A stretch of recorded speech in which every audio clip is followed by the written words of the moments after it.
তাহলে আপনি আসলে নির্বাচন বানচাল করার চক্রান্তে নিমজ্জিত হয়েছেন। আপনি মনে করছেন যে আমি ক্ষমতায় যেতে পারবো না, সুতরাং অমুককেও ক্ষমতায় আমরা যেতে দিব না। এই যে জেদের ভাত কুত্তাকে দিয়ে খাওয়ানো, এর মাধ্যমে আবারও জামাত সব থেকে বিবাদে পড়বে। কারণ যদি বাংলাদেশে ফেব্রুয়ারি মাসে নির্বাচন না হয়, তাহলে বাংলাদেশে আবারও ১/১১ সৃষ্টি হবে এবং সেই ১/১১-এর মাধ্যমে আবারও হাসিনা বাংলাদেশে ফিরে আসবে। কিভাবে ফিরে আসবে বলেন? এবং ফিরে আসার পরে কি হবে? ফিরে আসার পরে এই যে ১৬ বছরে যে ফেসিবাদতন্ত্র কায়েম করেছিল, এই ১৫ মাসে ডক্টর মোহাম্মদ ইউনূস কি পেরেছে? কার কি করেছে? কয়জন আওয়ামী লীগের ডামি এমপিকে গ্রেপ্তার করেছে? সচিবালয়ের সচিবদের কয়জনকে চাকরিচ্যুত করেছে? ১৪ সাল, ১৮ সাল, ২৪ সালের ওই সকল মাফিয়া, ডিসি, এসপি, ওসি ওদের কয়জনকে পানিশমেন্ট দিয়েছে? যদি ফেব্রুয়ারি মাসে নির্বাচনটা না হয়, তাহলে আরেকটি নতুন ১/১১ হবে। আর হাসিনার ১৬ বছরের সৃষ্ট সেই ফেসিবাদী ব্যবস্থা বহাল রয়েছে। সুতরাং আগামীতে আবার প্রধানমন্ত্রী হবে শেখ হাসিনা।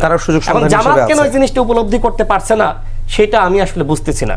দেখেন, ভাই বললেন যে এনসিপি না, এনসিপি না, শুধুমাত্র একমাত্র জামাত। আমি মিটিংয়ে তো ছিলাম, রেকর্ড আছে। একমাত্র জামাত ছাড়া প্রত্যেকটা দল বলেছে, যখন ঐক্যমত কমিশনের পক্ষ থেকে আমাদের সামনে এরকম কাগজ ধরিয়ে বলা হয় যে এক্সপার্টদের অপিনিয়ন, একই দিনে জাতীয় নির্বাচন, একই দিনে গণভোট। এটা কিন্তু বিএনপির কথা না, আমার কথা না, এটা এক্সপার্টদের কথা, ঐক্যমত কমিশনের কথা। তারা বলেছে।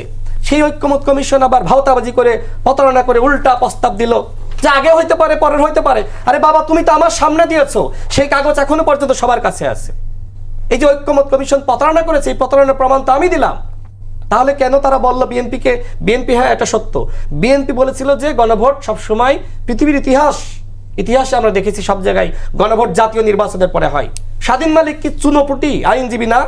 বাংলাদেশের এই মুহূর্তে সব থেকে বড় আইনজীবী। সে কি বলেছে?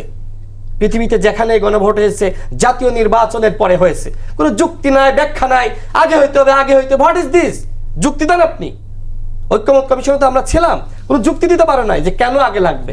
শুধু বলা হচ্ছে যে যদি গণভোট আগে না হয় তাহলে সংস্কার হবে না। মূলত সমস্যা হলো যে আমাদের একে অপরের প্রতি আস্থা বিশ্বাসের জায়গাটা নাই। কেউ কাউকে আমরা বিশ্বাস করতে পারছি না। দেখেন, আমরা বিশ্বাস করতে পেরেছিলাম, এই কারণে হাসিনার পতন হয়েছে। এই যে ভেঙে খান খান হয়ে গিয়েছে, এই কারণে আওয়ামী লীগ ফিরে আসবে। তো কাল লাভ আপনি আশা করি উত্তর